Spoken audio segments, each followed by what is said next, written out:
Sa makulay at abalang lugar ng Quiapo, may isang lolang dinarayo. Kapag ang katawan ay masakit at nangangalay, ang mga kamay ni Lola Sena ang umaagapay. Haplos dito, haplos doon. Mapapakanta ka na lang ng paa, tuhod, balikat, ulo. Pati mukha, walang ligtas dito. Lakas maka, facial, social. Ang sarap naman yan, Mami. Mukha na akong clown sa sarap. Nagsimula po ako 1970, dito sa Quiapo, naghilot na ako. Hanggang ngayon, naghihilot pa rin ako. Inababalian sila o na iipitan, papahilot nila. Nakukuha ko naman, awa naman ng Diyos. Nakukuha, isang hilot lang. Pero huwag kayong mag-alala, walang bulong-bulong sa kanyang pagmamasahe. Walang maitim na mahika o kakaibang orasyon. Puro ngiti at pananalig ang baon sa bawat sesyon. Maganda po yung nararamdaman ko ngayon kahit wala na akong puso. Sa husay ng kanyang pagpisil, ramdam mo ang gigil. Abay, sa sarap ng kanyang masahe, parang nawawala sila sa sarili. Hoy, gising! May susunod pang magpapahilot. Nawala na yung kaluluwa ko. Sobrang gumaan po.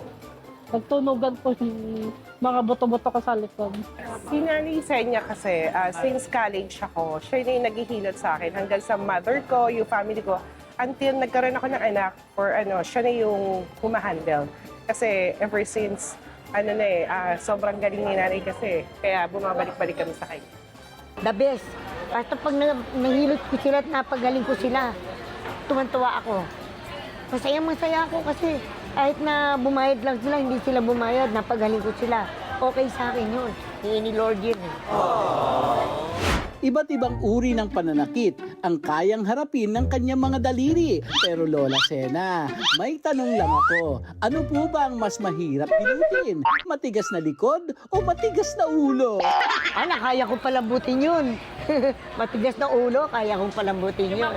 Oo, tsaka sambunutan ko yun. Tsaka gaganunin ko lang yun. Tanggal na sakit ng ulo niya. Tanggal na tigas ng ulo niya.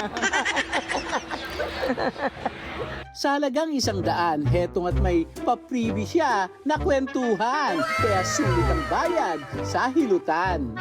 Pag half body, 200. Pag likod lang, 100 lang. Uy, sabihin nila na ito lang pera ko, okay lang. Na ito lang pera ko, okay lang. Sige.